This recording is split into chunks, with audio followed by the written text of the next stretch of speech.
Today we'll be going through a two-round mock draft for the upcoming 2026 NFL Draft. I really enjoy doing these multi-round mock drafts because I actually really like the day two talent in this year's class, especially on the defensive side of things. If you're new to the channel, we're doing a mock draft a week leading up to the actual NFL Draft in April, so make sure to subscribe to the channel if you enjoy draft content. With all that out the way, let's jump right in. So, like my last couple mock drafts, there's not going to be any trades in this mock draft. Of course, we're going to see trades during the actual NFL Draft, and I will start introducing trades as we get closer to April and once we see what kind of goes down at the Combine and free agency. But for the time being, I just want to focus on what players teams can realistically target at their natural draft positions to fill holes on their roster. So starting with the Raiders, this is a team with a lot of holes on their roster, but quarterback is one of the biggest, if not the biggest need for this team. So when you're picking number one overall, you're going to take the best quarterback in this class, Fernando Mendoza. I really doubt we're going to see this pick change between now and April. Not much more to be said there, so we'll move on to the Jets. So when I look at the Jets, another team with a lot of needs on their roster, the three players that pop out are Rueben Bain Jr., Arvell Reese, and David Bailey. These three are the consensus top three front seven guys heading into this draft class, at least as of right now. And I really don't see that changing from now up until April. So the Jets really can't go wrong taking any of these three guys. I mean, the Jets could address wide receiver. They could take an O-lineman. They could take, a lot of different positions here. But I don't think you're going to be taking any of those guys over any of these three guys that are available at 2. So it's been kind of a rotating door for me of which one of these guys is drafted here at 2. But for today, we're going to go Arvell Reese. Arvell Reese is a lot of people's number one defensive prospect in this year's class. He's a linebacker who can really help against the run, can get to the quarterback, is not great in coverage, but he can do a lot to make up for that one deficiency.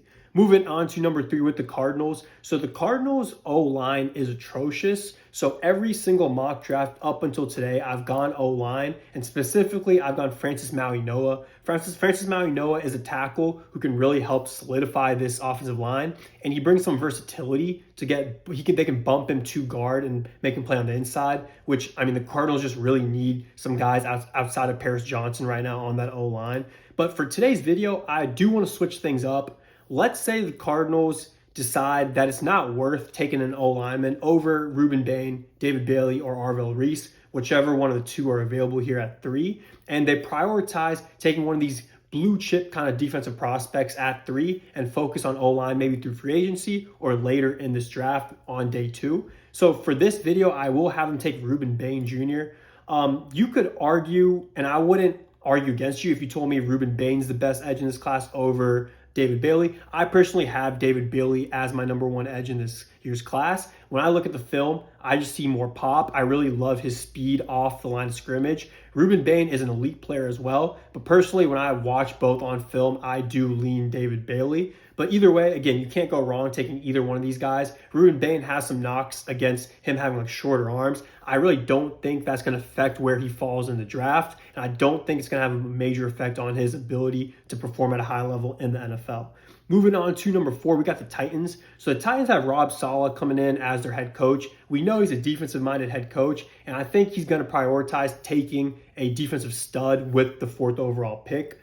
So I'm going to have him take David Bailey here. So we have Arvell Reese, Rueben Bain, and David Bailey back off the board. I haven't done that yet in any of my mock drafts, but I think there's a really realistic chance that these 3 players are the next 3 players taken off the board after Fernando Mendoza. And then moving on to number 5 with the Giants. So the Giants really could adjust their O-line. They could adjust their secondary. You have Caleb Downs here on the board. You could take Mansour Delane, but I just don't really see Caleb Downs going this high at 5 being a safety. I don't really have Mansour Delane going this high at 5 for the Giants. They could take Francis Mauigoa. They could take Spencer Fano, but I really have the Giants targeting that wide receiver 2 position, or that wide receiver 2 hole they have on their team currently. You got Malik Neighbors, who is an elite X receiver. We saw what he could do during his rookie season, but Jackson Dart really needs more weapons on that offense to succeed over there in New York. You have Wan'Dale Robinson, who's most likely going to leave during free agency, so that really slots in Darius Slayton or Jalen Hyatt as your wide receiver 2s, and that simply is not going to cut it for Jackson Dart. And Malik Nabers is going to be coming off a brutal ACL injury. God forbid Malik Nabers goes down again. Who is Jackson Dart going to throw the ball to? So you need to bring in some more talent for Dart to really succeed over there in New York. And Carnell Tate would be an insane running mate with Malik Nabers over there in New York.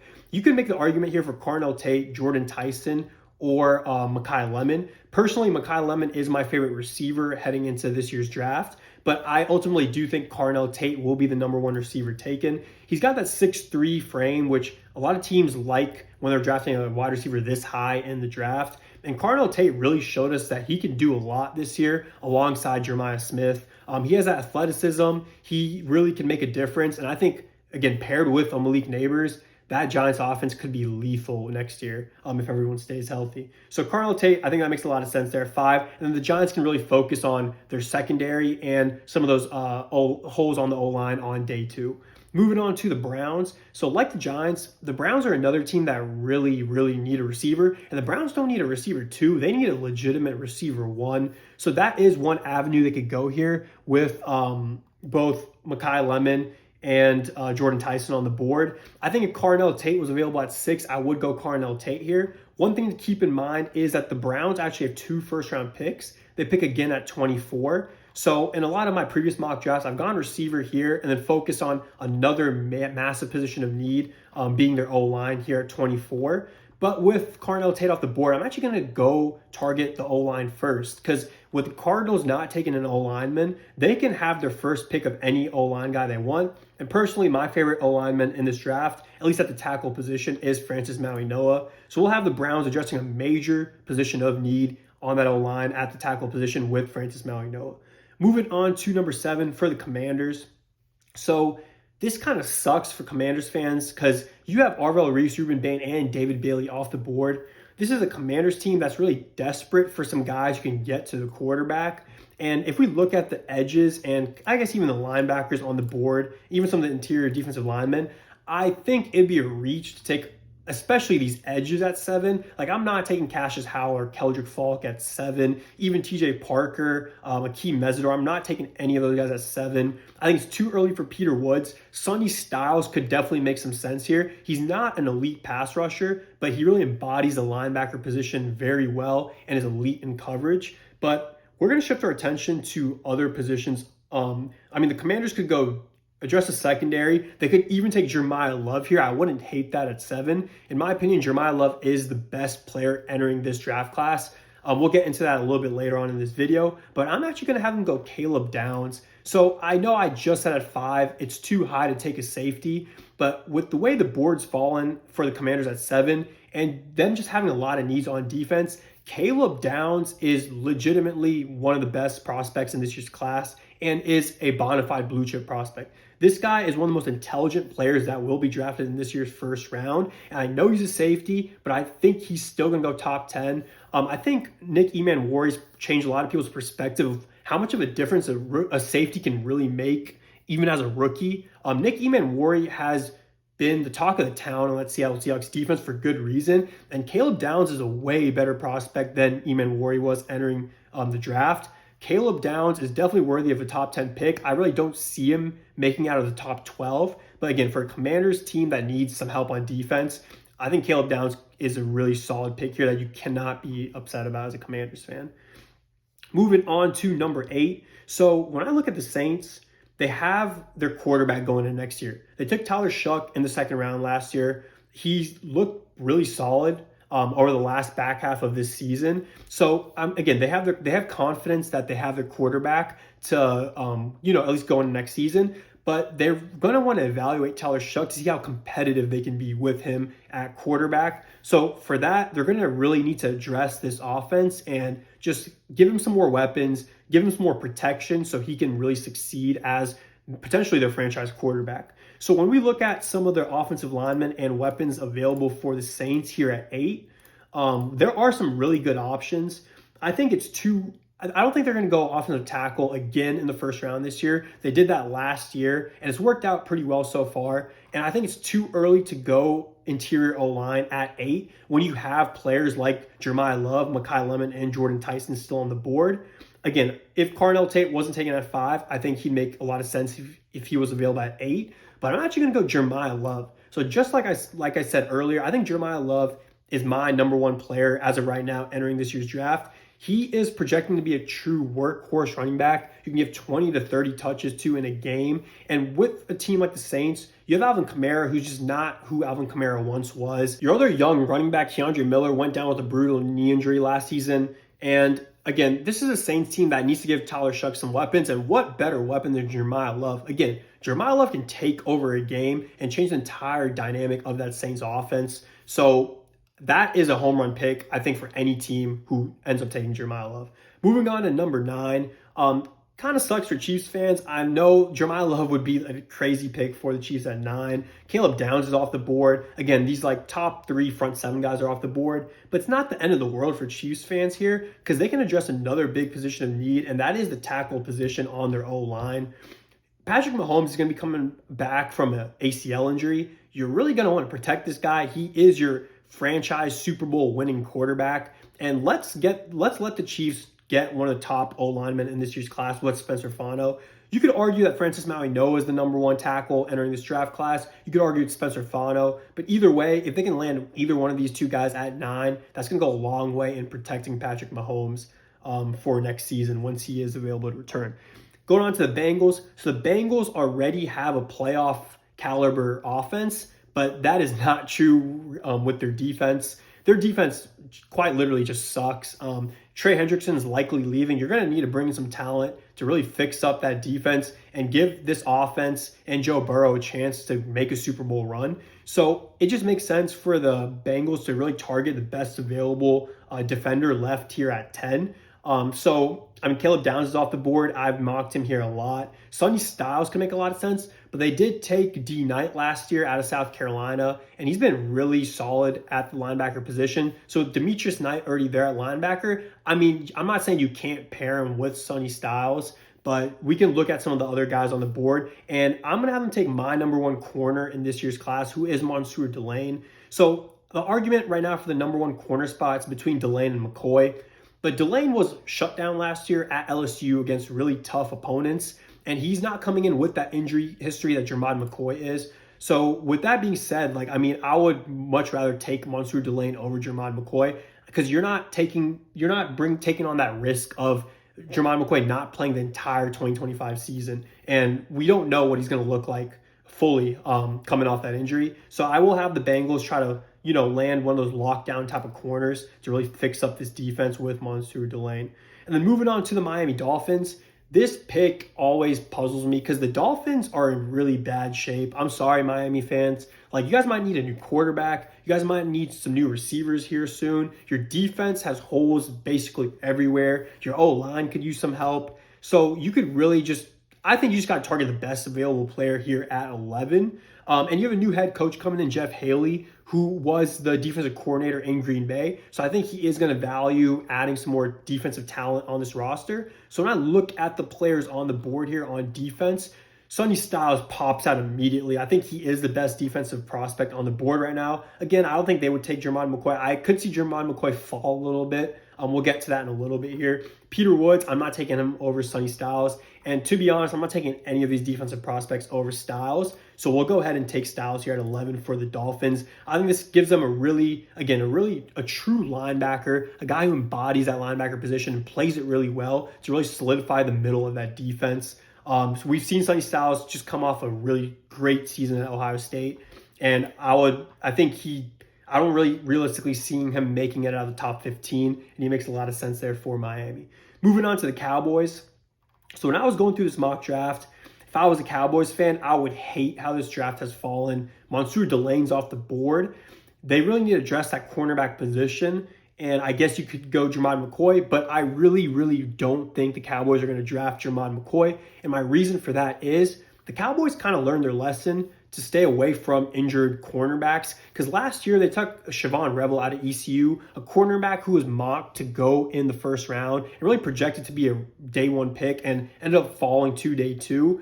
And Siobhan Rebel was coming off a brutal ACL injury, and he was not only the worst rookie corner last season, he was the worst corner in all of the NFL. So I really think that's going to have the Cowboys think twice about taking another cornerback coming off a different injury way earlier than Siobhan Revels was, but still a cornerback with injury concerns.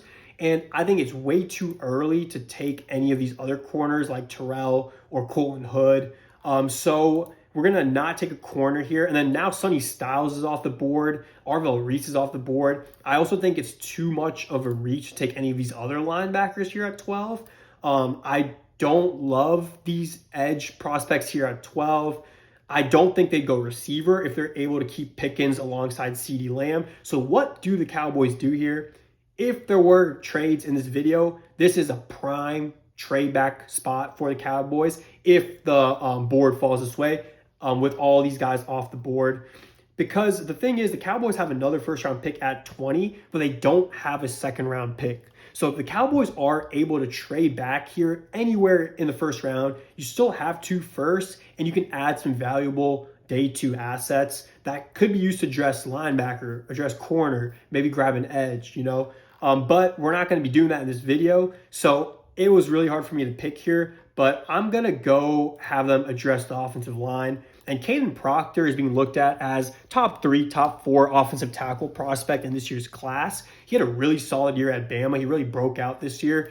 He's 6'7", 366. He's really young. And I think this is a guy who has the realistic chance to be a tackle, a left tackle of the future for a lot of teams. So I don't love this pick for the Cowboys, but considering who's left on the board, I am going to go Caden Proctor. Cowboys fans, don't come for my head if you hate this pick. I told y'all I would rather see you guys trade back there, but we're not cheating. We're sticking to no trades in this video.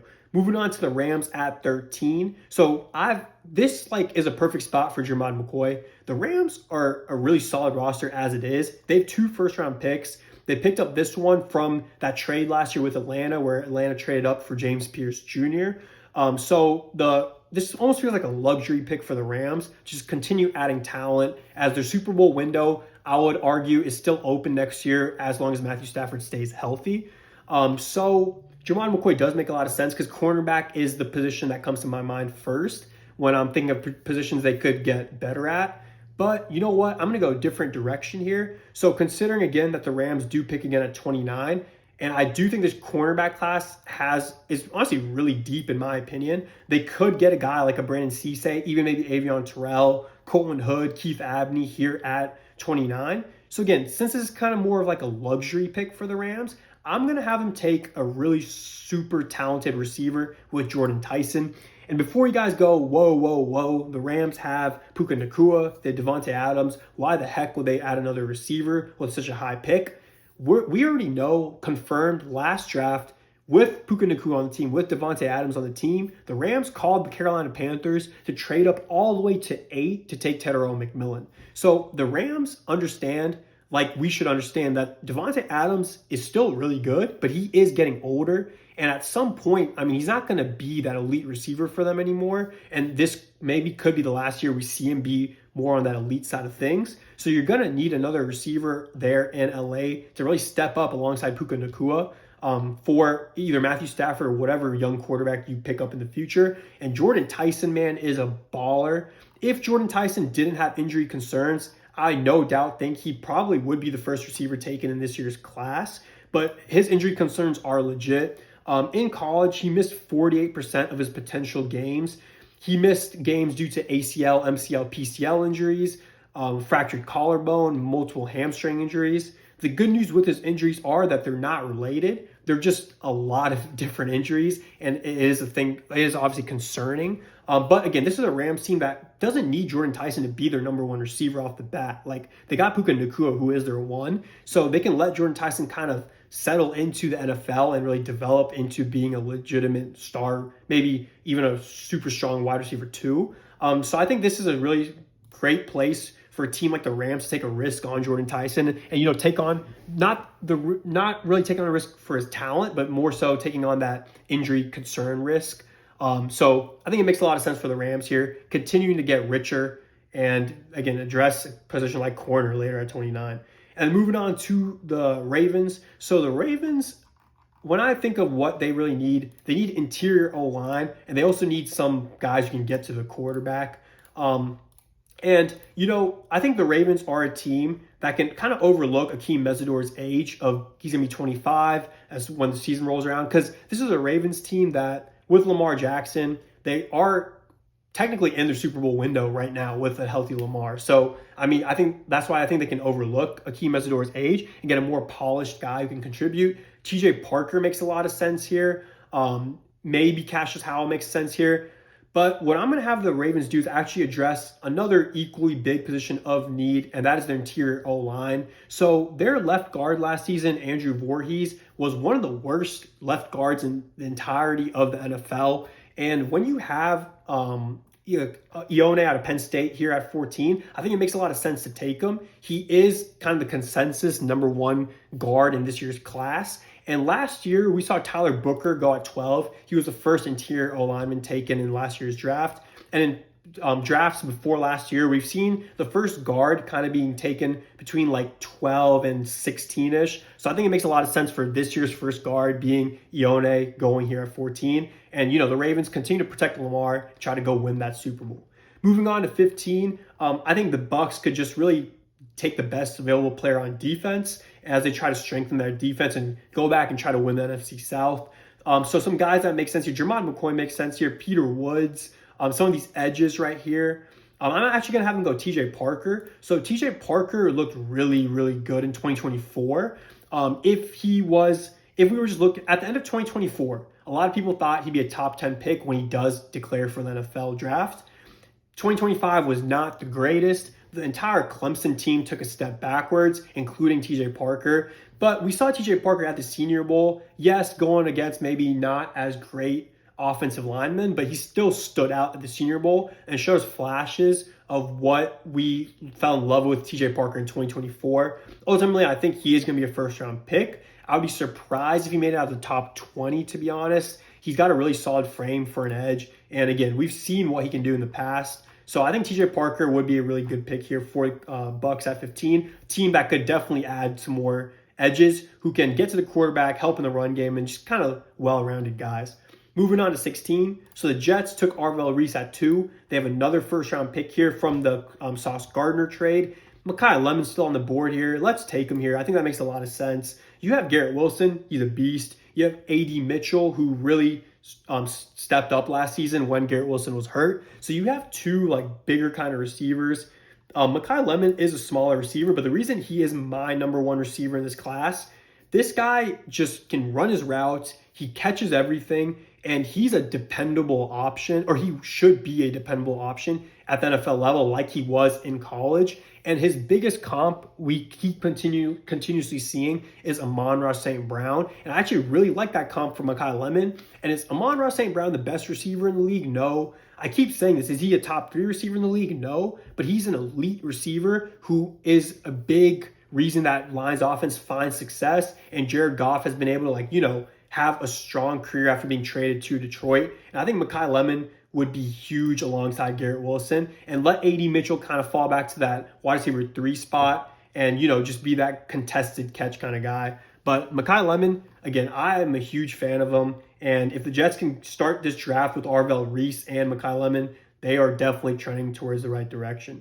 Moving on to 17. So like the Ravens being a team that could really overlook Akeem Mesidor's age, I think the Lions are another team that could do that. So when I look at the Lions and their needs, cornerback and edge are definitely the top 2. And guys, Akeem Mesidor, I love Akeem Mesidor as a prospect. And the biggest knock is that he's going to be 25. But when you're a team like the Ravens, like the Lions, or even like the Eagles, or maybe the Chargers, you are in your Super Bowl window. It doesn't hurt to add a guy who's already polished. You don't need to spend 2 years developing him while, again, you're trying to win a Super Bowl now. And Akeem Mesidor fits that bill for the Lions. Him alongside Aiden Hutchinson would be nightmare fuel for opposing offensive lines. Akeem Mesidor was a beast at Miami this year, 13 sacks, just elite in every single category. I am a huge Akeem Mesidor fan, and if I was a team like Detroit and you draft him at 17, I would be ecstatic to add him to your team and really improve your chances to win the NFC next season. All right, so moving on to the Vikings. So biggest positions of needs, running back is one, but I am not taking any of these running backs in the first round. These are like, some of these guys are day 2 guys, but a lot of you guys are like day 3 guys. So we're not going to be taking a running back here. Interior O-line, you could go Emmanuel Pregnon here. Had a pretty solid year at Oregon. I think he is the second best interior O-line prospect after Ione. I just think this is a little too early for any of these guys at 18. When you have a couple of these players on the board, especially in the secondary, the Vikings are a team that could definitely address that cornerback or safety room. Emmanuel McNeill-Warren is a beast. If you don't know the name, you will soon. He makes a lot of sense at 18, but I'm not going to have Jermod McCoy fall any further than 18 for now. So it is definitely in the realm of possibilities that Jermod McCoy falls further than 18. And the reason I say this is, yes, his 2024 film is very elite, okay? But Will Johnson came into the draft last year, cornerback out of Michigan. At this time last year, Will Johnson was a projected top 12 pick. No one expected that guy to fall out of the first round. He did come in with some injury concerns. His medical reports didn't look that good. And Will Johnson ultimately went from a projected top 12, top 14 kind of guy out of the entire first round. So I'm not discounting that could happen with Jermod McCoy. Will Johnson and Jermod McCoy, in my opinion, are similar talents entering the draft. Like, at where Will Johnson was with where Jermod McCoy is now, I think they're really similar. Will Johnson was, like Jermod McCoy, touted to be an elite talent. Will Johnson had a decent first season in the NFL. It wasn't a bad one. It wasn't like, oh, everyone passed on him, we messed up. But I'm just saying that I think Jermod McCoy could fall further than we think, especially if his medical reports that here in the next couple of weeks don't turn back positive results, So I'm not going to have him fall further than 18 here because the Vikings do need to address the secondary. But that is just one thing to keep in mind with Jermod McCoy. We might continue to see him fall as we get closer to the draft because, again, there are some really solid corners outside of him, like Avion Terrell, Brandon Cisse, Colton Hood, his own Tennessee teammate. Keith Abney is a name that's picking up a lot of traction. So just something to keep in mind. Moving on to my Carolina Panthers, I continue to keep hating how the draft falls for the Panthers at 19. But that doesn't mean there's not players on the board that can make a difference here. So the Panthers really, I think, should focus on addressing the front seven with the first round and potentially even the second round, but they could take a corner or a safety. Basically just defensive guys here at 19 would be best for the Panthers, I think.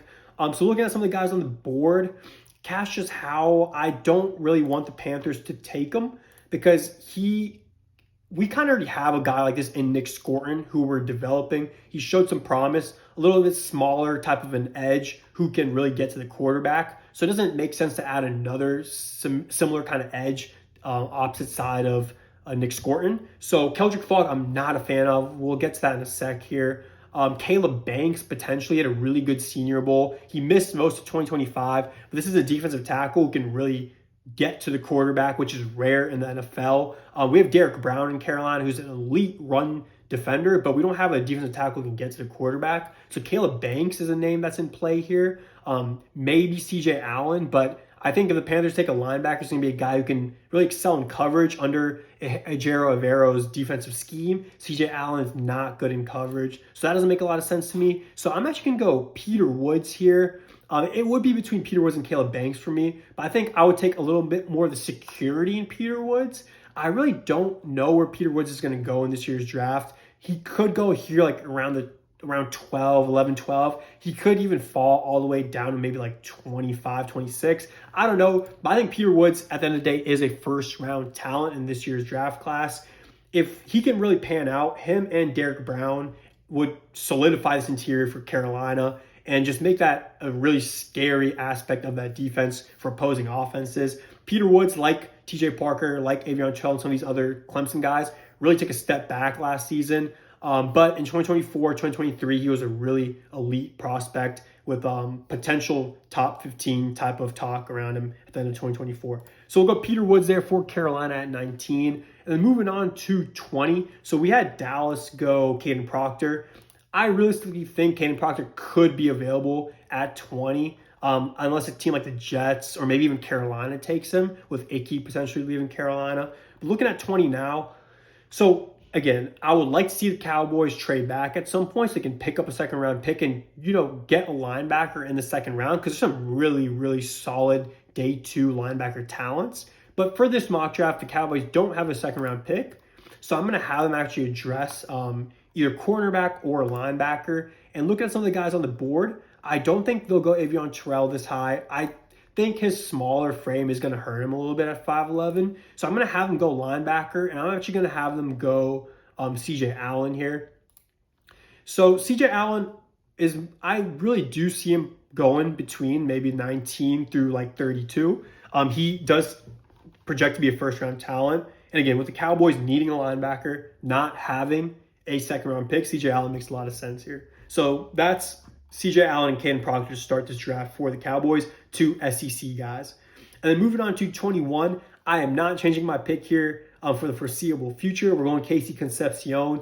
He just fits so well in the Steelers offense. You're going to have a bigger guy in DK Metcalf. Casey gives you one of those smaller, speedy, athletic receivers. And don't let this guy's size fool you. He's elite for his size in contested catches. He goes up there, makes plays. And if this guy pans out in the league, which I really hope he does, he is going to be an electrifying receiver to watch play at the NFL level. So we'll have Casey Concepcion here at 21, really give that Steelers team another weapon they desperately need outside of DK Metcalf. Looking at the Chargers, so the Chargers offensive line was their Achilles heel last year. They had one of the worst O-lines in the league. It doesn't help that both their starting tackles, Rashawn Slater and Joe Alt, went down during the season. But even if they were out there, their interior O-line really struggled. Mekhi Becton wasn't as good as obviously as they expected him to be when they signed him. So I think it makes a lot of sense to address that O-line here and try to, just build off what was a promising season last year. And I think Emmanuel Pregnon makes a lot of sense here. I think Emmanuel Pregnon at the end of the day will go in the first round. This is just an interior O-lineman who teams, I think in 2 or 3 years, will look back. Whatever team drafts him will look back and be really glad they took him. He just is projected to be one of those sound, solid guards that his style of play will just bode really well in the NFL. And again, this is a Chargers team that loves to run the ball. And if you're going to want to run the ball with Omarion Hampton, you're going to want to improve that O-line. And Emmanuel Pregnon will go a long way in doing so. All right, so moving on to the Eagles, the positions that make sense to target here are edge, that O-line, or if you're going to go tight end, which is a position of need, the only one that makes sense here is Kenyon Sadiq. So when I look at the Eagles, that O-line was definitely not as strong last year as it was when they won the Super Bowl. And a big part of that was Lane Johnson getting a little older there at right tackle. So you could start to maybe think about a replacement for him. But when we look at the best tackle prospects on the board here at this point of the first round, you got Caleb Lomu and Monroe Freeling. But both these guys are more naturally left tackles. They're not really right tackles.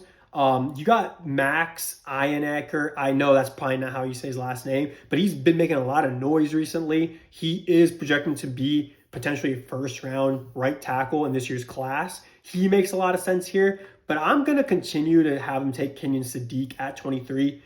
I am not really confident in Kenyon Sadiq being like an all-pro kind of tight end at NFL level. He has all the athleticism in the world. He doesn't have a lot of production at Oregon for being as athletic as he is and being a projected first-round pick.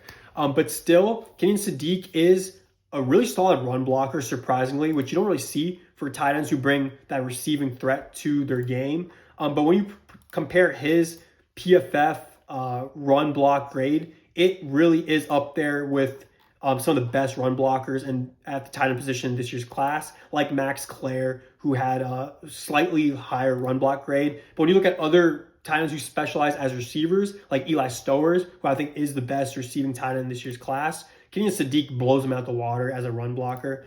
So with maybe Dallas Goedert not being in Philadelphia next season, and even some of his concerns with his age and health at times, I think Kenyon Sadiq makes a lot of sense here. And then there are some solid right tackle prospects the Eagles can focus on in the second round, and we'll get to that in a bit here.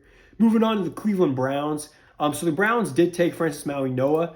So again, I said I like targeting either a tackle or receiver with one of the two picks. So now that we've gone O-line, I think it makes sense to take a receiver here. And I'm going to go Denzel Boston. Denzel Boston is definitely a top 5 receiver prospect in this year's class. 6'4", 209, really big frame.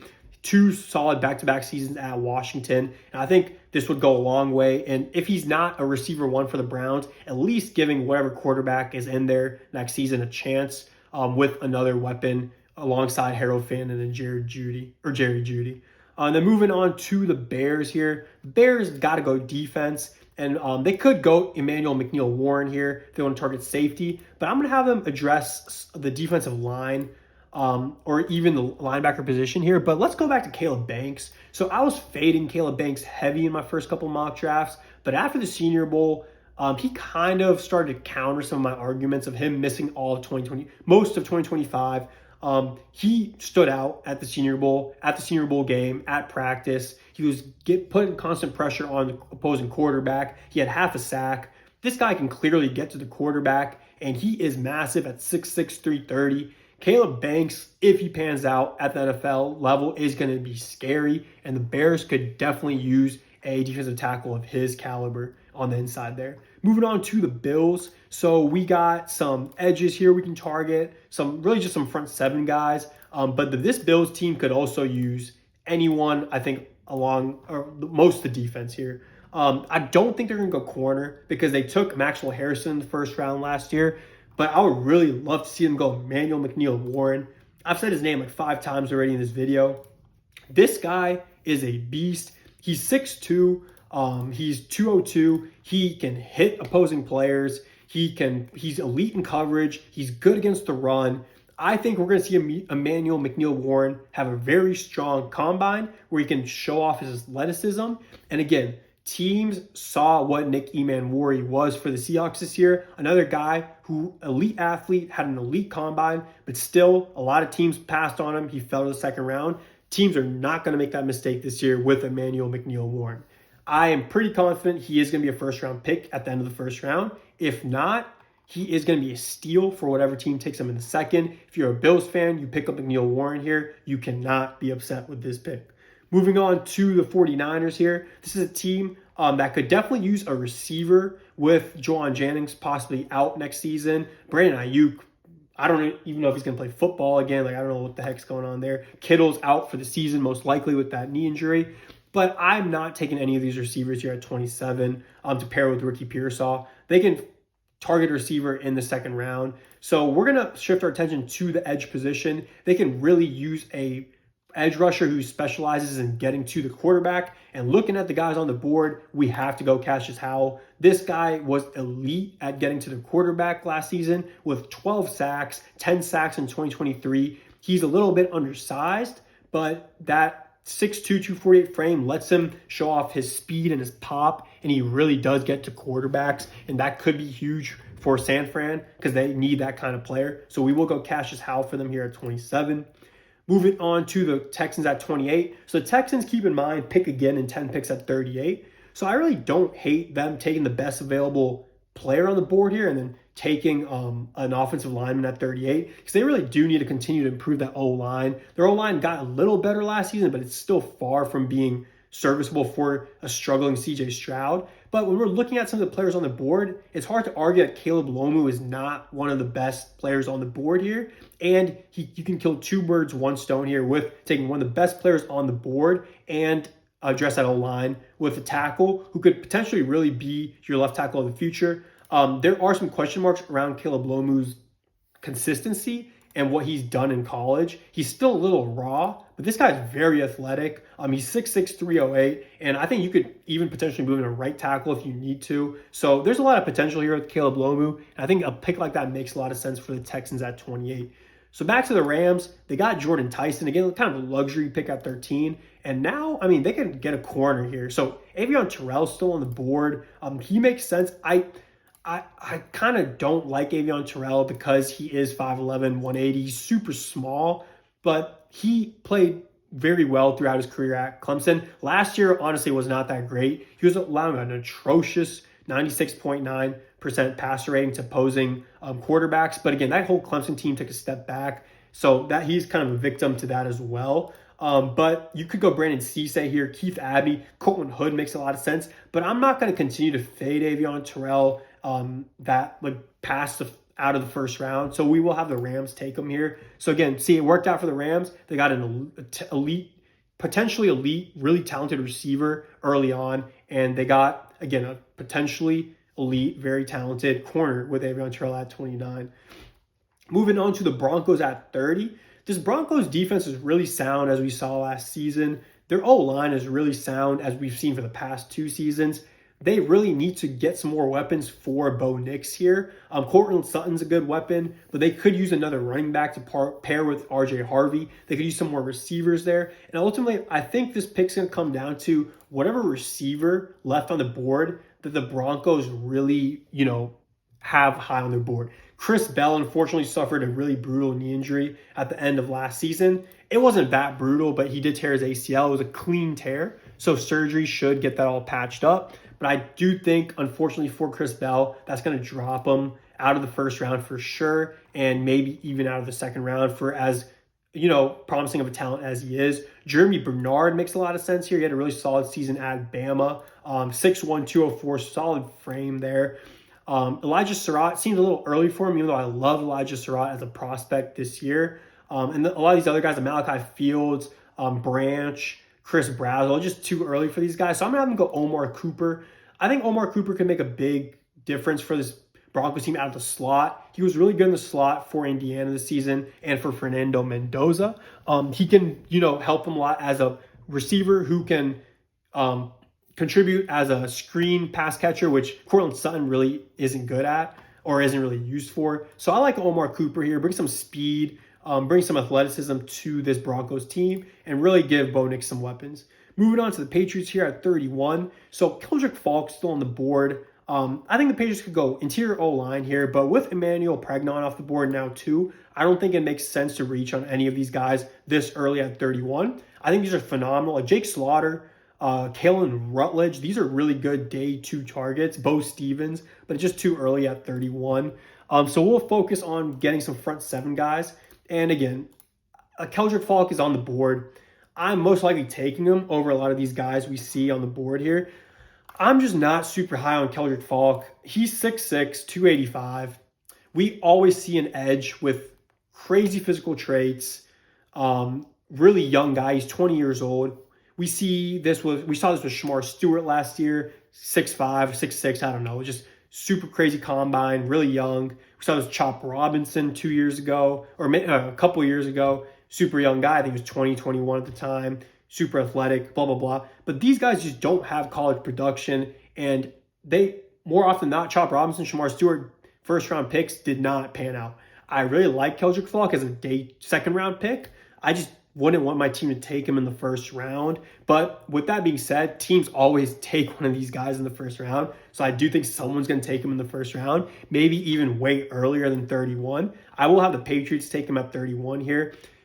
All these knocks against his game with him just not being proven, but some positives. He was pretty good against the run last year. In 2024, he did get to the quarterback with 9 sacks. So we know there is potential here. He just needs to be developed. And honestly, Vrabel could develop him over there in New England. So I hope it works out for Keldrick Falk because, again, he is super athletically gifted guy and physically gifted guy. And if it does pan out, he will be a scary edge, especially against the run. So we'll go Keldrick Falk there at 31 for the Patriots. And looking at the Seahawks, the Super Bowl champions here at 32, these guys could continue to improve their O-line if they want. I think it's a little early to take some of these interior O-linemen here. Again, same names I just mentioned for the Patriots. They're kind of day 2 guys. So another position of need is corner. So Devin Witherspoon was solid most season, but Tariq Woolen is kind of falling off, in my opinion. He had a really good rookie season, but since then he's been inconsistent. It worked out. They won the Super Bowl, so, he's not horrible, but I think you could use a guy to create some more competition in that cornerback room and potentially take Tariq Woolen's job once his rookie contract's up. So when I look at the guys on the board here, I think Colton Hood would be a really solid pick. Colton Hood had a good year at Tennessee this year with Jermon McCoy out for this season. He had a solid PFF grade this year. He was not that great against the run, but he was really good in coverage. You got a guy like, again, Eamon Ward coming out of that secondary who is good against the run. So let's just focus on getting a corner who can cover, which Tariq Woolen proved he can't consistently do last season and even the season before. So I think Colton Hood, he's pretty 195, 6 foot, not bad frame. I think he could end up being a really solid cornerback too in the league. So moving on to the second round, we'll try to get through the second round a little faster. So the Jets so far, Arvell Reese, Mekhi Lemon, they have 2 second-round picks, a lot of solid capital on through the first 2 rounds. So the Jets, honestly, guys, when you have like 2 second-round picks, I don't hate them taking Ty Simpson here at 33. They need a quarterback, and Tyler Shuck worked out for the Saints last year. Ty Simpson could work out for the Jets. I think Ty Simpson's a pretty polished quarterback. I don't think he's as much of a project as a Dante Moore would have been. Ty Simpson honestly could be a solid quarterback for the Jets. I don't think he's talented to the point where he's going to be like an all-pro quarterback or maybe even like a Pro Bowl. He's not going to be in MVP conversations most likely, but he can be a starting quarterback, and I don't hate him as a pick here at 33 if he's on the board for the Jets. Moving on to the Cardinals, so we skipped over the O-line at 3. In this draft. We're not going to skip over the O-line here. They need to take an O-lineman. And again, Paris Johnson is really solid from that left tackle. He's still really young. Through his first couple seasons, he's been really good. But the right tackle, 28-year-old Jonah Williams, had a terrible season. That right tackle position is super suspect. And when you have Max Iannacore, or I know I keep butchering his last name probably, on the board here, who had a good Senior Bowl, been, climbing up boards recently, and has played all his snaps at right tackle in college. It just makes a lot of sense here. Give this Cardinals team hopefully some more stability on that O-line. Moving on to the Titans. So the Titans went David Bailey in the first round. This Titans team could definitely give Cam Ward some more help on that O-line, give him maybe a new running back, some new weapons, some new receiving weapons. So let's target a receiver because, again, it's too early to take the running backs that are on the board. This is a really weak running back class outside of Jeremiah Love. There's some guys who project to be, contributing running backs, but you don't have a lot of like Pro Bowl, all-pro kind of guys in this year's class. But I'm going to go Jeremy Bernard here. I think Jeremy Bernard has a lot of potential to be a strong wide receiver 2 in the NFL. I don't know about being a wide receiver 1, but again, a strong wide receiver 2 is not a bad thing. That goes a long way for a young quarterback like Cam Ward. Moving on to 36, I know a lot of Raiders fans would love to pair their new quarterback with his fellow wide receiver, Elijah Surratt. I just think it's too early to take Elijah Surratt here, but the Raiders definitely need to address that O-line. Like the Cardinals, this O-line was atrocious last season. Their left tackle, Stone Forsythe, led the league with 13 sacks allowed, and their right tackle, DJ Glaze, was second right behind him with 10 sacks surrendered. Those 2 tackles alone allowed 23 sacks on poor Geno Smith. I know Ashton Jeanty wants a new O-line, so he can finally do his thing that we saw him do at Boise State. So let's address this O-line here for the Raiders, and hopefully you can take a right tackle, left tackle. It does not matter, but we'll go Monroe Freeling here. This is a big offensive tackle out of Georgia, 6'7", 315. 2 solid back-to-back seasons at UGA, and I think he could go a super long way, and honestly, probably already better than the 2 tackles that they got over there in Vegas. Moving on to the G-men. So we went wide receiver. Again, I think home run pick at 5. And as promised, we will address other positions of need here. You could go O-line, but now with Monroe Freeling and Max off the board, I don't really think it would be best interest for them to go any of these tackles here. Interior O-line, still, all these guys feel like reaches. So let's actually address the cornerback room. And it was hard for me to go Brandon Cisse or Keith Abney here. I don't think you could go wrong with either one of these guys at 37. Well, we will go Brandon Cisse. Brandon Cisse was really good against the run this year. As you can see, almost a 90% PFF grade against the run. He was solid in coverage. You can develop that for Cisse. 6 foot, 190, a little smaller, but I don't think it's going to be a problem for him. A really athletic kind of guy. South Carolina corners in recent years have, really put on for the league. So I really like Brandon Cisse there at 37 for the G-men. 38, we went O-line for the Texans here. You could double down and keep going O-line, but you know what I'm going to do for them here? So this defense, don't get me wrong, is already really elite, But considering we're not going to go running back this high, we're not going to double down on the O-line. Let's add some more defensive talent, and let's focus on some young defensive talent that the already elite Houston defense can continue to groom as a guy that can contribute, maybe if not this year, a year or two down the road. And they don't have a lot of holes on that defense, but if I had to be nitpicky, it'd be that interior defensive line. So you got some good names here. You got Christian Miller, Lee Hunter, and Caden McDonald, all guys I really like. But Lee Hunter will be 25 come NFL season. So let's, again, focus on a younger guy. Caden McDonald is the youngest out of these three guys. And Caden McDonald was 20-year-olds this season playing for the Ohio State Buckeyes, really broke out, had a phenomenal season, was elite against the run. Not really a pass rushing kind of guy, but never know, you could develop that as he gets older. So I'm going to have him take Caden McDonald, again, super young, talented prospect who could learn under some of these elite guys on that Texans D and continue to create a scary defense over there in Houston. All right, so the Browns, Francis Mauigoa, Denzel Boston, just positions of need. And again, a lot of positions of need here in Cleveland. So we could, like the Texans, potentially double down on the O-line. But I'm going to have them just, take someone on the defense because we've gone offense so far. Let's continue to improve this defense. Edge, the D-line, for the most part, is really solid. I mean, they were top 3 against the run last year, that D-line. Myles Garrett alone got to the quarterback more often than not. So let's try to maybe add a guy in the secondary. And I really like Dylan Thieneman out of Oregon here. Elite in coverage, not bad against the run, but I think they could really use a free safety like Dylan Thieneman back there who can help them in coverage and take some of the pressure off those corners in Cleveland. So we will have them go and take him here at 39. And moving on to the Kansas City Chiefs, they got Spencer Fano at 9, address that O-line. It's too early for them to go running. Again, it's just these running backs aren't super impressive outside of Jeremiah Love. I'm not going to have them go receiver here. So I like the Ravens, like the Lions. The Chiefs have Patrick Mahomes. They're just barely removed out of the Super Bowl. This is a Chiefs team, once Mahomes is back, is going to be a contender. So they can take an older guy like Lee Hunter. Lee Hunter had a really solid Senior Bowl. There's a lot of chatter. He's not going to make it out the first round. But I think him, again, potentially, like him being 25 years old come the NFL season might drop him out of the first round. That's not crazy to say. So I'm going to have him go Lee Hunter here. I think pairing him with Chris Jones out there on the edge, throwing Lee Hunter in the middle of that D-line. Again, a really, honestly, pretty polished guy already. Could be really scary. And hopefully, for Chiefs fans, get them back to the Super Bowl. And going on to 41 here with the Bengals. So we're going to continue going defense. And we got a guy in the secondary. So let's shift our attention to the front 7 here. And again, Shamar Stewart, I'm not saying he's a bust. He just was not good last season. He's going to continue to be a project while they look to develop him. So let's try to get an edge here in Cincinnati who can, be a little more well-rounded, a little more proven while they develop a guy like Shamar Stewart. So looking at some of the names on the board, R. Mason Thomas, he's a really good pass rusher, but I don't think he's that well-rounded. So we're going to pass on him.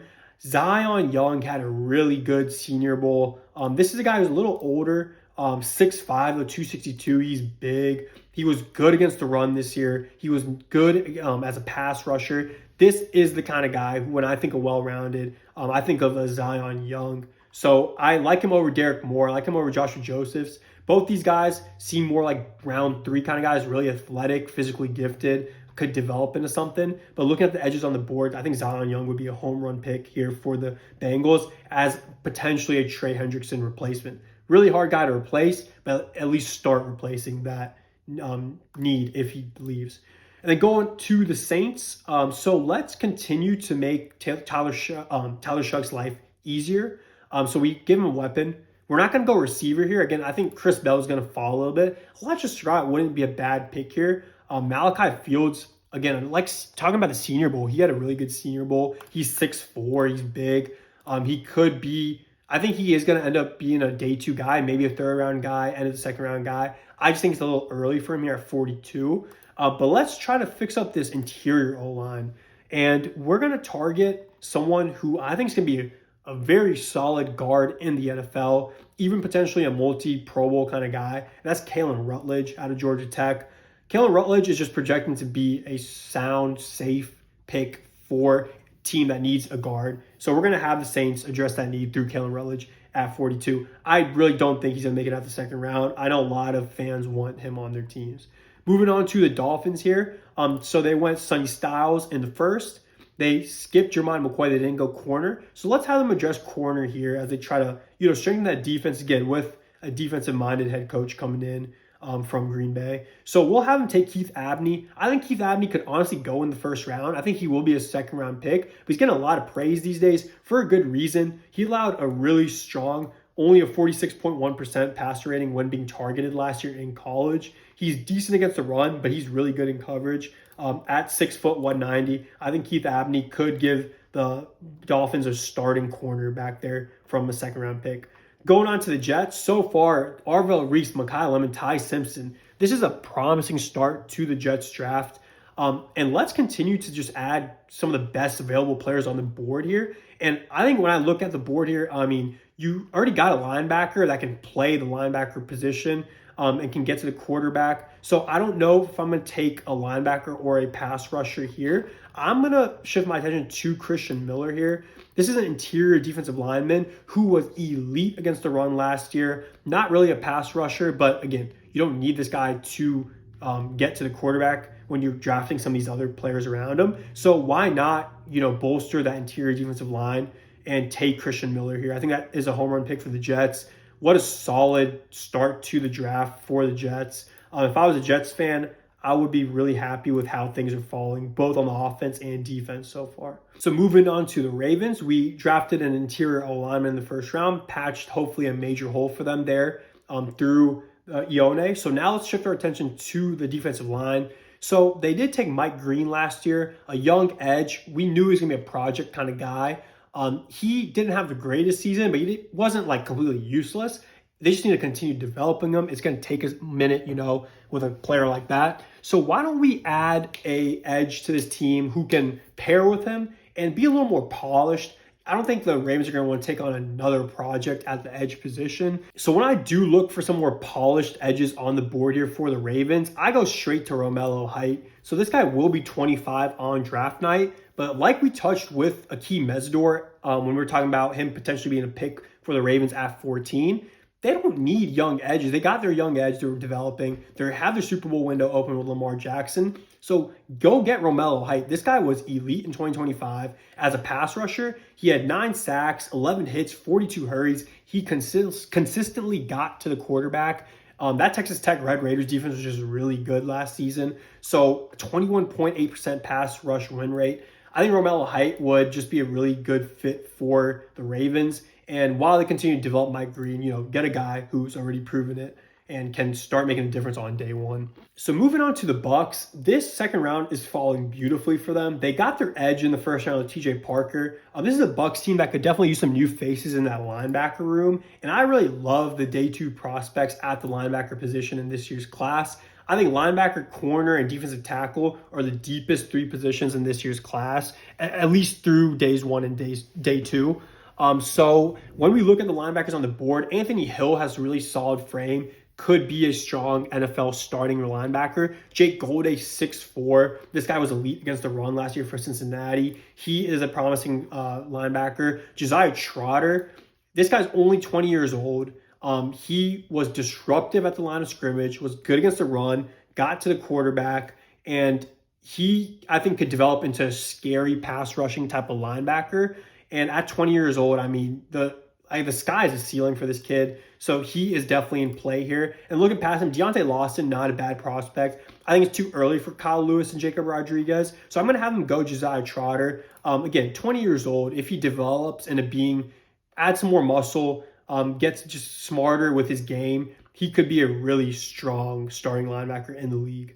And then going on to another team that really does need a linebacker, this works for the Colts. If they don't take Josiah Trotter, you take Josiah Trotter here. You don't want Josiah Trotter, you got a bunch of linebackers here that could be starters. And we kind of just talk about Anthony Hill. Again, just a really, really solid frame for Anthony Hill. And we'll go Anthony Hill here for the Colts at 47, just to fill a really big hole on their defense.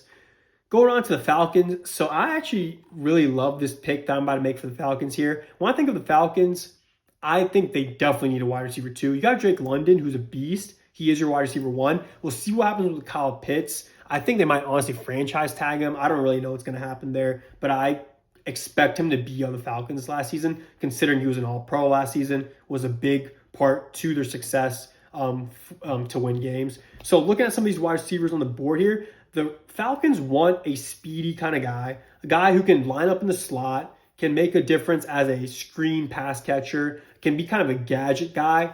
And when I look at the guys on the board here, let's stay in the state of Georgia and go Zachariah Branch. I know Georgia fans are blown. This guy had one season as a Bulldog and went straight to the league. This guy was fun to watch last year, super athletic, and he just checks all those boxes I just mentioned for what kind of wide receiver 2 Atlanta could need. And I just think this would be a phenomenal fit here for the Falcons in the second round. If you haven't watched his highlights, I definitely recommend going and checking him out. He's a really electrifying player with a lot of pop and just really fun to watch play. And then moving on to the Vikings. So the Vikings address their secondary with Jermod McCoy in the first round. I think it makes a lot of sense to address their interior O-line here. We're not going to go running back still. It's still just too early, in my opinion, to target some of those running backs that are on the board here. So looking at the guys on the board here, I don't really know if Jake Slaughter is going to make it out of the second round because there are a lot of teams that could use a center, like the Jags, like the Vikings right here. Even a team like the Chargers potentially want to double down at the offensive line, Texans. So we're going to go Jake Slaughter here. He's been, a lot of people's fan favorite in mock drafts and stuff for good reason. He was solid for Florida throughout his collegiate career. I don't think Connor Lew is going to go in the second round ultimately. He had that brutal injury last season that he went down with. And I honestly do think he's going to fall out of the second round. So not Connor Lew. And I think Jake Slaughter definitely ends up going above him. And that fills a big need for the Vikings at the center position. Going on to the Lions. So the Lions, biggest needs I said were edge and corner. They went Akeem Mesidor in the first round. Again, I think is a home run pick. So now let's shift our attention to the secondary. And I'm going to have him go Chris Johnson. Chris Johnson was elite in coverage this season, 16.1% passer rating when targeted. I know maybe not playing all best schools on a weekly basis, but still, these are some great numbers. 4 picks. He's 6 foot 195. I think Chris Johnson could be a very strong starting safety in the NFL. So we'll go Chris Johnson here. Really good really good picks for the Lions to start the 2026 draft in this mock draft. Going on to my boys in Carolina. So they went Peter Woods in the first. You got to go linebacker now. I think there are some corners they could consider here, like D'Angelo Pons, even maybe someone like Zakiya Masses, because they play a lot of zone defense. But I'm going to or even Keontae Scott, they need a nickel corner. But I'm not going to go corner here. I'm going to shift my attention to the linebacker room. This is the Panthers team that desperately needs NFL caliber linebackers. It's the biggest hole when I look at the Panthers roster. And my heart keeps saying take Jacob Rodriguez here. Jacob Rodriguez is a high IQ linebacker who plays a position like a linebacker should. He won almost all the awards a college linebacker can win at the position last season. He was 5th in Heisman voting. He was just a beast. And this guy just was good against the run, was good in coverage, doesn't really excel in pass rush, but the Panthers don't need him to do that. I'm willing to overlook some of his deficiencies and with his physical traits being 6'1", 235, smaller compared to your typical NFL linebacker. But I think he makes up for a lot of that through his football IQ and what he can do as a coverage linebacker and a run defender. Jacob Rodriguez would immediately, I think, not even like exaggerating, be the best linebacker in Carolina as soon as he's drafted. This guy plays with a lot of heart, and I would love for Jacob Rodriguez to be a Carolina Panther. I think he embodies the Panthers well with the keep pounding motto. I think that we give him an environment with our defensive scheme where he can do what he excels at, and he doesn't need to do things we don't need him to do. We have other guys who can go and do that. So I think Jacob Rodriguez would really flourish in Carolina. A lot of people are like, he's not a second round pick, maybe not even a third round pick. But I think you guys are the guys who think that, I think you're underestimating that coaches are going to appreciate Jacob Rodriguez's game. Again, he was a stud in college. He plays with heart. He's super smart as a player. You can't ask for a lot more, even if he is maybe 2 inches too short. He maybe isn't as fast as some of these other linebackers, maybe not as strong, but he can do so much. And I think there is potential for this guy to be an all-pro linebacker at the NFL level because he makes up for so much of those deficiencies by being elite in other places. So Jacob Rodriguez, I think, makes so much sense for the Panthers at 51. I would be ecstatic if we took him in the second round. I'm not banking on him on being there for the Panthers pick in the third round. Going on to the Packers, this is a team, again, that really needs a corner. They don't have a first-round pick, but I think it is a reach to take any of these corners on the board here. Keionte Scott is good, but he's a slot corner, a nickel corner, smaller kind of guy. And, you know, like, they don't need a slot corner. They need outside corners who can be locked down. I don't think Keionte Scott is that for them. D'Angelo Pons, I think he's more of a third-round pick, even though I love D'Angelo Pons, and I'd be really hyped if my team drafted him. Malik Muhammad is a really good third-round target for them. So I'm going to have him wait to take a corner on or during the third round and, you know, just try to add some guys on this defense here who can make a difference. And I think a guy who can really do that for this team is Dante Corleone over there in the middle. They could definitely improve the middle of this defense. And Dante Corleone had a really solid collegiate career. 6'1", 335. He's massive, good against the run, not really a pass rushing kind of guy. But you have Micah Parsons out there, and like you don't need, again, Corleone doing things he doesn't need to do. So I'm going to have the Packers take him at 52. Moving on to 53 with the Pittsburgh Steelers, we went Casey Concepcion at 21. So let's shift our attention to another position of need, which is corner. So unlike the Packers, the Steelers actually need a nickel corner. They've had a revolving door of guys playing slot corner for them over the past 2-3 years. I'm still not sold on the guys they're rolling out over there at slot. I think Keionte Scott could, at the very least, bring some competition, or at least another piece to that rotating door of guys that could, or revolving door of guys that could, you know, maybe take over that starting job as the starting slot corner. He had a really solid season for Miami last season, was good against the run, was pretty solid in coverage. He had a terrible 2024 season. I honestly didn't watch his film from 2024. I couldn't tell you what went down that season and how he had such a bad season. But 2025, big bounce back year. So I'm going to have him get Keionte Scott and hopefully patch up that slot corner need they have. Eagles, we went Kenyon Sadiq in the first round. So now let's address the O-line. So Eagles fans, if you're mad at me for not going O-line in the first round, I'm going to tell you, like, with this pick here, you will be fine, most likely waiting for a tackle here at 54 to be Lane Johnson's replacement. And that guy is, in my opinion, Jennings Dunker. He's played all his college snaps at right tackle, can, you know, replace that right tackle position if Lane Johnson is actually aging. If he's about to retire, if his health doesn't keep up with him. Jennings Dunker was solid 2024, was again solid last season. He's 6'5", 315, and I really like him as a tackle prospect on day 2. I think that pick makes a lot of sense for the Eagles here. 55, we go on to the Chargers. So the Chargers went O-line here in the first round. Let's continue to shift our attention for them to the trenches. But this time we'll go on the defensive side of things.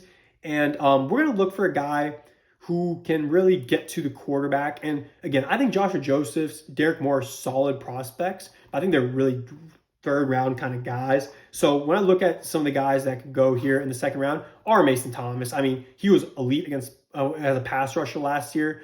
6 sacks, but the sacks don't tell the story, right? I mean, he had a lot of hurries, a lot of hits. He was constantly winning at the line of scrimmage. I think R. Mason Thomas can excel as a pass rusher in the NFL.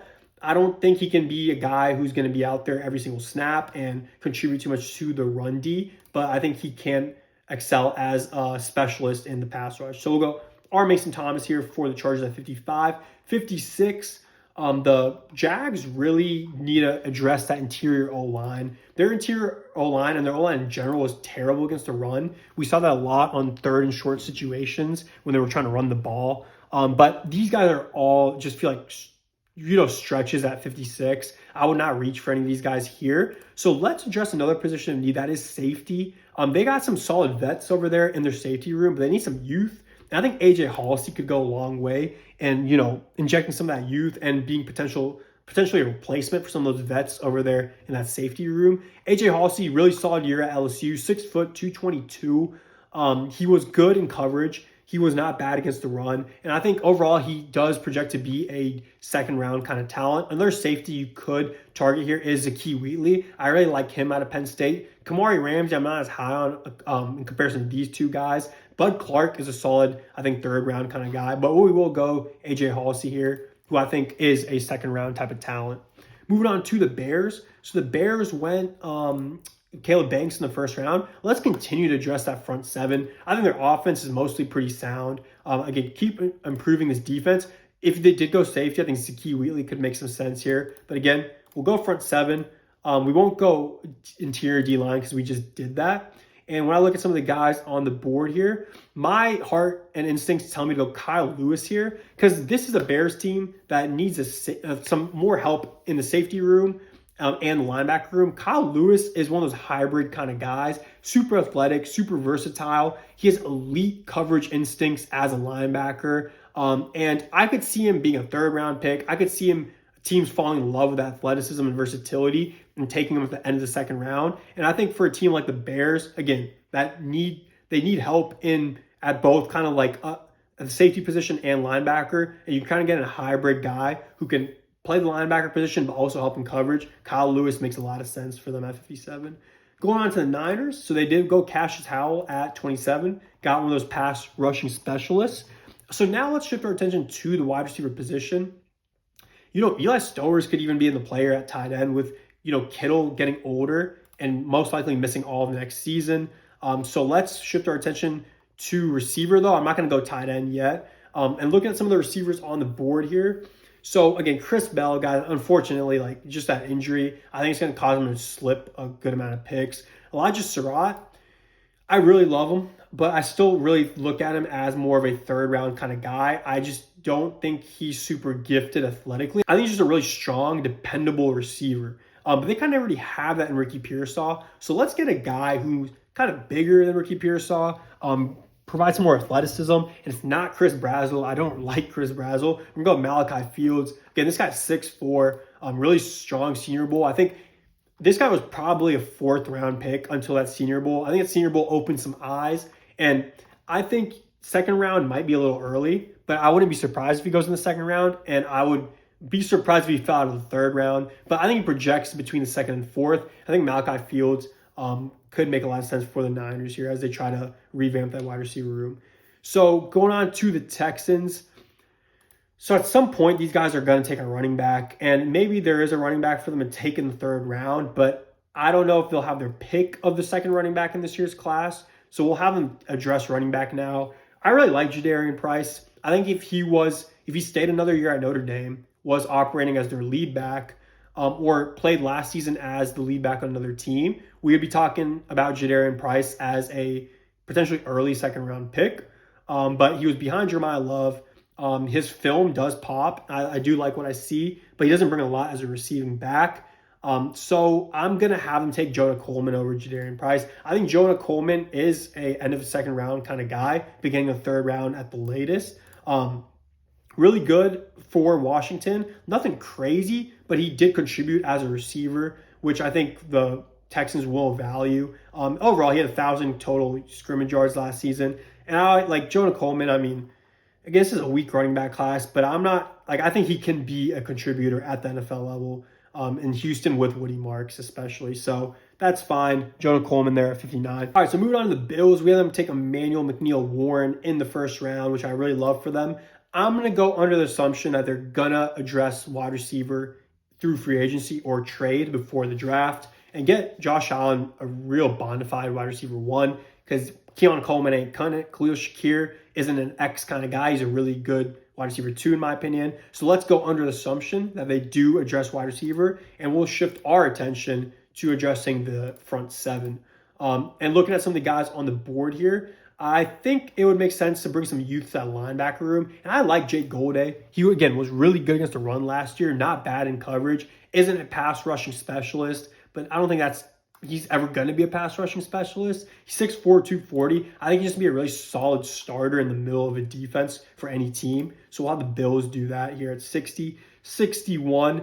Rams went Jordan Tyson, Avion Terrell. Now let's shift their attention to the O-line. Just bring some depth to that O-line and potentially replacements for some of the guys who might be getting a little older. And what we're going to do here is add a younger kind of guy at tackle with Caleb Tiernan out of Northwestern. Caleb Tiernan, nothing crazy, but I think he is projecting to be like a top 6 kind of tackle prospect in this year's draft. 6'7", 325, really good frame for an NFL offensive tackle.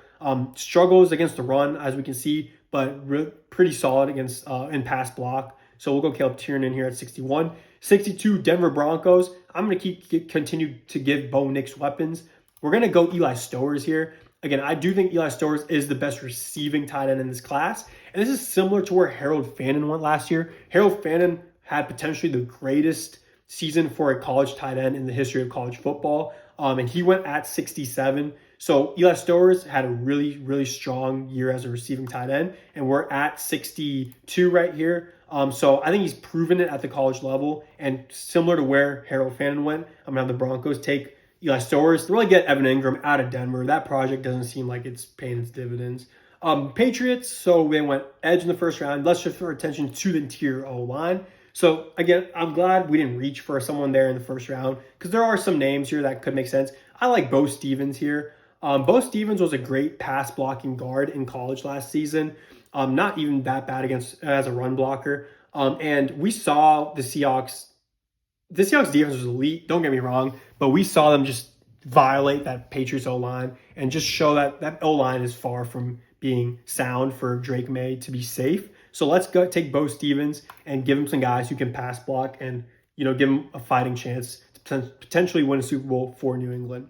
Finishing things off with Seattle, I'm going to end the Chris Bell slide. I think the Seahawks could benefit from a bigger receiver alongside JSN. This guy's 6'2". I hope he recovers. I hope everything works out for him. This could be their kind of like DK Metcalf replacement, which is it's easier said than done. DK Metcalf is massive, and DK Metcalf was really good for Seattle. But I think Chris Bell makes a lot of sense here at 64 for the Seahawks. So that is my 2-round mock draft here in the middle of February. We got the Combine coming up soon. That's going to change so much. Then we have free agency. That's going to change a lot. Let me know what you think about my picks in the comments down below.